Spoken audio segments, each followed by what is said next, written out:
Hey friends, welcome back to another episode of VA Nutrition Coaching, the podcast. And if you are new here, welcome to the show. Today's topic, my friends, is we're talking about fat loss for women, 3 diet mistakes that are keeping you from losing weight. Now, fat loss is hard. Fat loss takes a lot of effort, fat loss takes time, and it can be frustrating. And sometimes it can feel like you're doing everything right, but you're not seeing the results that you want and you're not seeing the results that you need. Or you might even be working out for months, going to the gym, doing exercise, doing it at home, wherever you are, but you're finding that nothing is moving. That back fat underneath your bra, not moving. That muffin top on the side, it's not moving no matter what exercise you're doing. And the jiggle under your arms, let's not talk about that. But lastly and not leastly is the belly fat. The belly fat is the biggest thing for you. No matter how many crunches you're doing, no matter how many foods that you're eating, no matter how many carbs you might not be eating, it is not moving. You might be feeling stuck, you might be in a rut. You've heard all the tips and tricks, but nothing is working for you. The truth is, if you're somebody who needs accountability and coaching, head on over to the website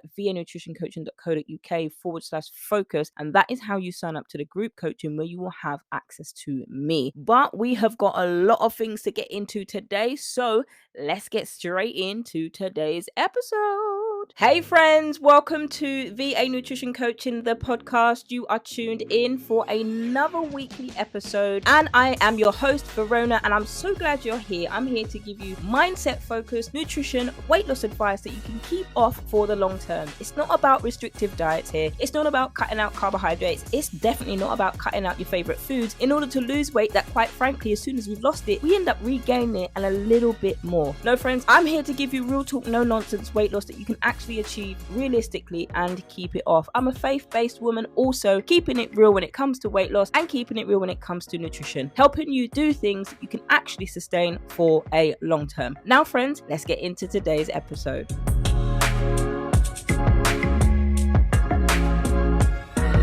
So, we're talking about the top 3 fat loss mistakes that you might be making when it comes to fat loss. And when it comes to fat loss, sometimes we can make it a little bit harder than it needs to be, on top of how hard it is already. Now, when it comes to losing weight, I used to struggle with weight loss. I used to struggle with food. I used to struggle with nutrition. Forget about nutrition. I wasn't doing any exercise. Yep, I used to struggle with my bra fat, back fat. There was just fat all over my body, and I just did not like it being there. So when it comes to losing fat, we tend to do these big, grand things, and then we get some results. But then when it comes to maintaining those results, we actually can't maintain them, and we're not understanding why we can't maintain them. So if you're somebody who wants to lose weight fast, this might not be the podcast for you, because I'm not into those quick fixes. I'm not into fad diets. I'm definitely not into you doing keto, and I'm definitely not about telling you to go and take detox teas, fat loss burning pills, or super expensive shakes or restrictive diets in order for you to lose fat, because we all know the minute that you go back to eating normally, you gain back the weight that you lost and some more. So if you're somebody who wants to lose weight without doing any of those things, then you are in the right place. And today we're getting straight into number 1. The biggest mistake that you're making when it comes to fat loss is your diet is too restrictive. Now, we talk about diets on here quite often, but we're going to give you the definition of diets. If you're new here, what I like to do is give definitions of word meanings, not because I don't think that you understand the meaning of the word, but because I like to give a lot more context into what it is that we're talking about, and it expands on the sentence or the word that I've particularly used. So, according to Wikipedia, there are 2 definitions for the word diet.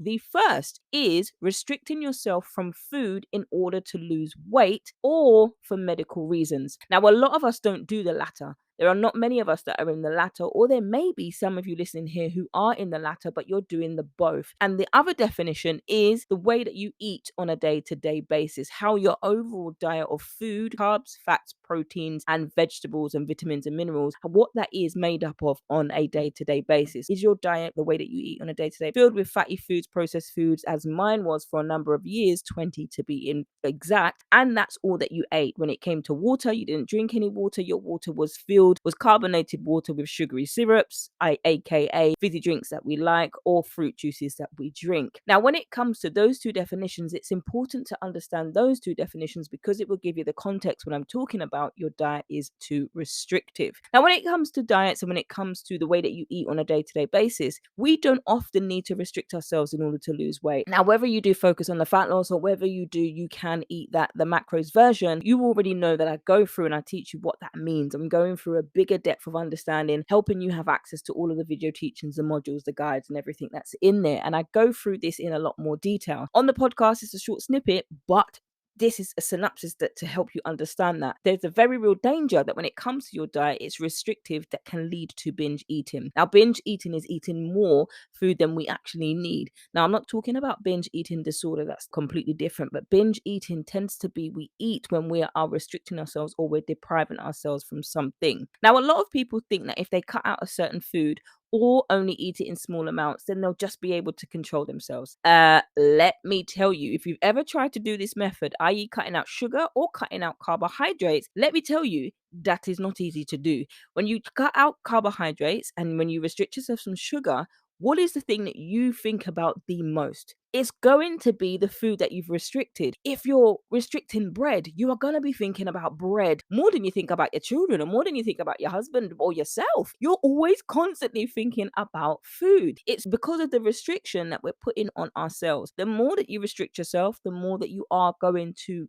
be unconsolable or uncontrollable when it comes to food. Now, when it comes to that, we need to have that realistic thing. So that's why I'm setting it straight out from the back. But also, likewise, when you're being restrictive, another thing that can lead you into the whole binge restrict cycle is by having too many rules. Don't do this, don't eat that, eat this, don't eat that. Oh my gosh, why are you eating that? I thought you was on a diet. Now, sometimes that can be a conversation we have in our heads with ourselves. Other times, it can be that long lost cousin that you have not seen that you dread to see at family gatherings or holiday seasons that is always telling you about your weight, but meanwhile, they either weigh the same as you or they're a lot heavier than you. Now, in the CBT world, in the mindset world, in the psychologist world, in the therapist space, that is known as projection. So oftentimes people will project their failings onto you to gaslight you into thinking, one, that you are the problem, or to get the attention that they have or the insecurities that they have towards themselves and focus that on someone else. And oftentimes that tends to be you, the scapegoat at every single family gathering. Christmas time, Thanksgiving, every single holiday, someone has always got something to say about the amount of food that you're putting on the plate. You know it's too much food on the plate. You know that. But they feel it is their duty to constantly criticize you or tell you about your diet, or are you going to eat that? Are you sure you're going to eat all that? Oh, I thought you was on a diet. Are you sure you're on a diet? Are you sure you're losing weight? And it can be so discouraging, so demotivating that you want to get up and leave the place, but you can't out of respect and manners. You weren't raised that way. At the whole table has constantly known that this person is always going to dig you to the point you want to pick up the turkey leg and dash it in their head because they're talking too much nonsense in your head about your weight. Meanwhile, they're overweight themselves and they are at risk of type 2 diabetes, or they might have health conditions that they don't even know about because they're too scared to deal with them. Projection is not something I agree with, but it happens. Unfortunately, it happens in all parts of our lives, all walks of our lives. The things that I can help you control, I cannot control those people, but I can help you control how you respond to those people. Now, when it comes to having too many rules about what you can and what you cannot eat, can actually lead to even more cravings and binges than if you were going to eat those foods in the first place or balance nutrition when it comes to your diet. Now, restrictive diets also mean being hungry all the time. You're always thinking about food. Now, when I did keto, let me tell you about keto. Girl. Now, people rave about keto because they're like, oh my gosh, I lost so much weight. I've got to do this. I've got to do that. And I will link it in the show notes below. I did a 2-part episode, my real talking episode, the research around it and who it is actually created for. Because popular to contrary belief, it isn't created for us to lose weight. It's created for those people with neurological problems. In 1920, the year 1920, many of us weren't even born then. I wasn't born then, I know that. But many of us weren't born in that era. Now in 2021, the most recent up-to-date research says that it is still for people who have neurological conditions, including those with epilepsy. In 1920, it was specifically created as a treatment for children who have epilepsy, not for people to lose fat. It has been sensationalized. It has been glorified as if this is the be all and end all. And it gets many women to mistakenly think that carbohydrates are the enemy, carbohydrates are the problem. That is not the problem. The problem isn't carbohydrates. The problem is how we see food. If food is constantly used as a way to numb the pain of rejection, like it was in my case, to numb the pain of grief, of a breakup, of the way that we see ourselves, that's the problem. If we're constantly overeating more energy or more food that we need, then the extra will be stored as fat. That's the issue. But people then glorify it as we've got to just eat copious amounts of fat, increasing and adding even more to your already pre-existing heart conditions or pre-existing health conditions that your doctors are already concerned about. If your doctors are concerned about type 2 diabetes, having an all-fat, high processed or high caloric, high fat, high cholesterol diet does not solve that problem. It creates and adds another one. We'll leave that topic there. You can go listen to the rest of the episode. But when it comes to restriction, we're talking about the first point here. The restrictive diets are often will mean not just that you have a list of do's and don'ts and have a list of rules. It will also mean that you're going to be hungry all the time. And when you're hungry, you're going to be hangry, and you're going to make poor decisions about what you should eat, what you shouldn't eat, and you'll end up choosing foods that are go-to that will give you a quick succession of energy, which is a carbohydrate, which is why people tend to tell you to cut out carbs, but they forget carbohydrates isn't just ice cream, cake, sweets and treats and all of those good things that we like. There are so many fruits and veg that are actually carbohydrates. But when it comes to this cycle of restriction, binging, guilt, all of these things, it will lead you and many people down the path of this term yo-yo dieting. Second diet mistake that is keeping you from losing weight is, on the flip side, your diet is too restrictive. On the flip side is you're not eating enough. Now, this is a big one. Now, have you ever said to yourself, I'm eating less than 2,000 calories a day and I still can't lose weight? Now, this week of recording the podcast, I've had a response to that question so many times. I've responded the answer. I now will actually start to put all of your questions into a podcast episode, because you might have the same question and it's better if I respond to it en masse like that. So when it comes to not eating enough, you might think that you're eating enough. But when it comes to it, calories are the most important factor. Well, calories are an important factor in weight loss, because when it comes to calories, they're a unit of energy in food. So our bodies have to take in a certain amount of energy. When we're taking in too much, when we're taking in more than our body needs, that's when we enter into issues, because we need a set amount of energy for our bodies to be able to function well and to be able to keep us alive, walking, talking, moving around. I'm somebody who moves with my hands. I talk with my hands. So right now I'm moving my hands and moving my head like a little bit of a chicken. But if you're somebody who doesn't eat enough calories, or aka energy or fuel, for your body to function and maintain its place,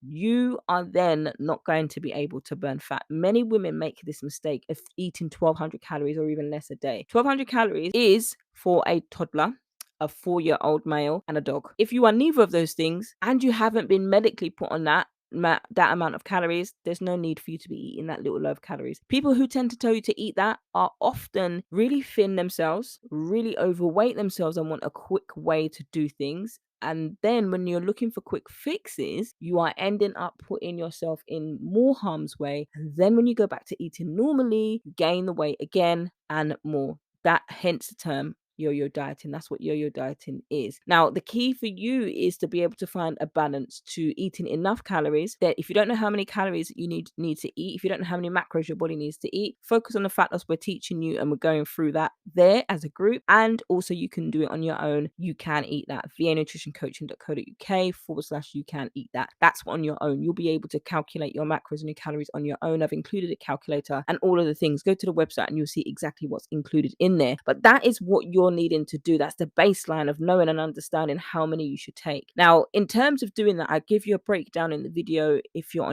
doing it on your own. So I don't just tell you to go and do a calculator and then you've got to go off on your own and be like, oh, okay, cool, I'll go and eat this amount of calories, then what? So there's different things that happen when we're going through that. So just to give you an idea, the more that you weigh, the more energy that your body is going to need, and then you're reducing that amount in terms of having a healthy caloric deficit. So in that, it's still teaching you how to know how to have the right types of food for your body that will give your body the right amount of energy throughout the day, not just for an hour and then you crash, but you're having the right balance of energy and also healing your relationship with food. Those things are more discovered in the group coaching because we're together. On your own, we touch on it and you do with that through the workbook and you work through all of that. But when it comes to not eating enough, sometimes we underestimate the amount of foods that we're eating. But if you're not eating enough to lose weight, then that's when your body can go into issues. Now, the second one, we've talked about your diet is too restrictive. The second mistake that you're eating, and there's also going to be a bonus one or a two-part one. The second one is you're not eating enough, and the third one is you're only eating whole foods and you avoid processed foods. Now, when it comes to whole foods, we know that they are better for our bodies long term, but we don't like them. We don't want to have plates and plates of legumes. We don't want a plate and plate of beans. We don't want chickpeas without the rest of the stuff. We don't want it without a greasy fat piece of chicken that we got from Chick-fil-A, McDonald's, or insert your favorite food here. We don't want it unless it consumes that. But there are some things about that that might actually surprise you. So, for example, did you know that whole foods like fruits and veggies have more fiber than their other healthy counterparts? If you're somebody who eats healthy, when you're eating healthy, you find that you're always hungry. Where's your fiber at? If you're somebody who's constipated and you haven't gone to the toilet for 3 or 4 days in a week, that used to be my regularity. If you're somebody who's constipated, or on the flip side, you're somebody who has continual loose stools, check your fiber. Because when you're eating fiber, there's a daily recommendation for us to have a right amount of fiber in our diets. Meaning in this case, in this example, meaning the way that we eat on a day-to-day basis. So why do we need fiber in our diets? Because fiber is something that will keep you fuller for longer. So you won't end up feeling hungry as you normally would if you just reach for a donut, reach for a croissant, a fresh, crispy, flaky croissant filled with ham and lashings of cheese or even chocolate, and then a big mug of coffee, and you're constantly having to go to coffee to get yourself to be able to fill your body. Now, if you're not eating enough fiber, these things are going to happen. You're going to continually be in that cycle where your body is always craving for more types of carbohydrates, the sugary kind, the simple carbohydrates. But when you start to balance and eat more processed foods, not just whole foods, but you're eating more whole foods and processed foods. Yes, you can have processed foods. Even the whole foods go through a series of processing. So when that happens, your whole foods is helping you understand and helping your body get all of the nutrients, not just some, everything that it needs to keep you functioning. Now, we've talked about that. So when it comes to whole foods, when we're craving something, we don't often reach for brown rice, do we? We end up reaching for something that we know it's going to give us energy quickly. But if you're somebody who wants long term, these are the methods and the switches that we need to be incorporating. And the bonus, the last one as we're wrapping up today's episode, is don't assume that your diet is healthy just because you're eating low fat foods and eating low carbohydrate foods. Now,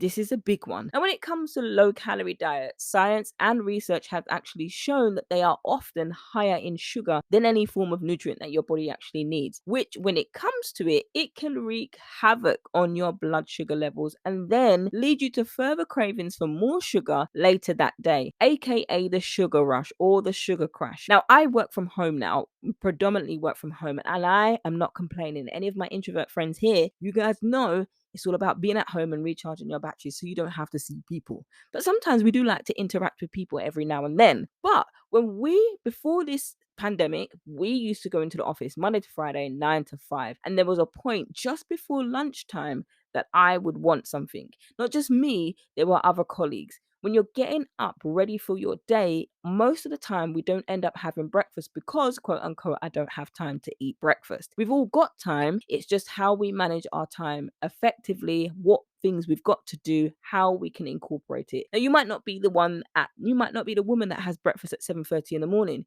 Can you have your breakfast at 9? Absolutely. That's a simple switch or a simple check that you can do with yourself. You might not be hungry when you wake up at 7:30 in the morning. I bet you if you went to the gym and did a strength training workout, by the time you finished, your body would be ready to eat breakfast. So there are all sorts of things that you can do to be able to help your body eat breakfast and eat a high protein or a high super filling meal. But instead of reaching for the quick fixes, because what happens is it's broken down into glucose into your bloodstream quite quickly. That gives you a short burst of energy. Once that carbohydrate consumption in your body is done, it is done, and then you get the sugar crash. And that's what often happens when you're having a low carb, a low calorie diet. They're often high in sugar, and then the sugar crash happens almost every single day. And so when you're starting to have those more calories, and they pack some pounds, they pack some punches, they're good with flavor, but they also got a high caloric value. And if you're eating that lots and lots of times all throughout the day, twice, 2-3 times a day, and you're always going to these types of foods in order to have energy, that's what you're going to get. You're going to get the quick fix, then you're going to get the crash. And that's what continues to happen, which is why people tend to say cut out carbs. But actually, it's a false dichotomy that they're creating with you. Instead of you understanding, okay, what it is that your body actually needs, aka food, real food that's going to be of substance to you or sustenance to you and to your body, instead of going for those quick fixes and then you end up eating the whole packet. You don't just eat one or two, you eat the whole packet of wine gum, sweets, popcorn, whatever it is, and then you want to go back for more because you actually don't have sustenance. And your body's saying to you, I want more, give me food, give me meat, give me something tasty that I can chew on, that I can mull over, and that I can be satisfied with. And then you end up storing more weight than you actually want to or desire to. And the next thing, another example, is a vegan or a vegetarian diet. It doesn't have to be healthier than a meat eater's diet. If you're somebody who wants to eat more vegetables and have that while still eating high protein foods, absolutely do so, but it's about having a balance towards it. And so we're not going to get into the whole thing about soy products, what it does to your body or what it can do to your body. Some of us can have a high intolerance to soy product, particularly tofu, for many people. So those are things that you want to look into. Now, just because you start to do that, it's not about I want to go vegan because I want to lose fat, or I want to become a vegetarian because I want to lose fat. There are things we need to do. There are things we need to understand. If somebody wants to have more vegetables, absolutely try to create a way that you can do that. So we've packed a lot here. We've packed a lot. We talked about the 3 mistakes. We talked about fat loss for women, 3 diet mistakes that are keeping you from losing weight. And we went through you're not eating enough, why you're not eating enough only. And we also talked about diets. Your diet is literally too restrictive and the difference between what the definition of diet actually means. And we also covered not assuming that your diet is healthy just because it's low carb, low calorie, or low fat. Because if you're eating low fat options, chances are, yes, it's been stripped of the fat content, but it's also been replaced by sugar content. And so if you're eating more of those and you're wondering why you're not losing weight, it's about checking on your diet and checking what the things you are that you're eating. And my friends, if you're somebody who's trying to lose weight, there are ways that you can actually do it, but they all require some level of commitment and consistency. And here's the word: discipline. Some of us are not disciplined in our diets like we need to be or want to be. And that's okay, because we might not know how. We might be so bombarded with so much information, we just haven't got a clue. And I tell you, I get overwhelmed. I also get overwhelmed when there's too many things trying to get my attention, too many people, but tugging me here, tugging me there. I'm like, you know what? Let me just go sleep. We sleep it off and then I'll address it another day. I get it. I understand that it can be overwhelming. There are so many things, so many voices to hear, and people telling you do this and you do that, and then you try and do that and then it doesn't work. Your diet does not have to be perfect. And the definition of diet I'm using there is the way that you eat on a day-to-day basis does not have to be perfect. It's encouraging you to have flexibility, and a little bit of flexibility, a little bit of give can actually go a long way to helping you make real changes in your life that aren't just changes, that are also sustainable and things that you can maintain long term. And it takes planning, it takes commitment, it takes consistency, which is why Focus on the Fat Loss exists. And also you can eat that for the women who don't need accountability, don't need one-to-one coaching. You're just ready to go and download it and do it for yourself. So those are the 2 options that are there. And by planning it around the things that you enjoy will help you be able to stick to it much more, rather than being dictated to with a whole list of rules. Don't eat this, don't eat that. You're not going to eat that, are you?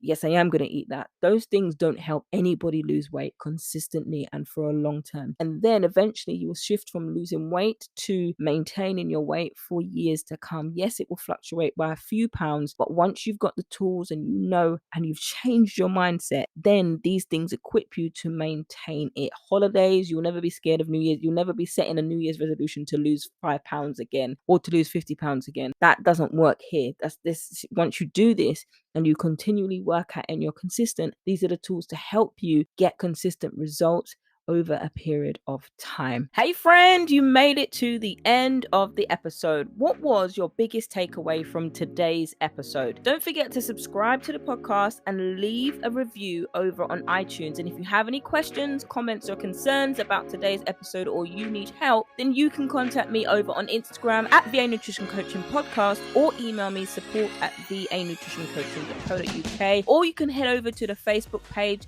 VA Nutrition Coaching Podcast. It helps helps us reach even more women who are fed up with dieting, don't know how to lose weight, they're frustrated with following Sally's results and they're not getting any of their own, and they just finally want to shed some pounds and do it in a way that they can sustain and they can enjoy. But my friends, that's a wrap for today's episode. I can't wait to catch you on the next one. Until then, friends, stay healthy, stay blessed, and remember, if you haven't already downloaded your 5-ingredient recipe pack, you can go to the website vanutritioncoaching.co.uk/recipes and download your 5-ingredient recipe pack. Who said healthy eating was boring? See you next time, friend.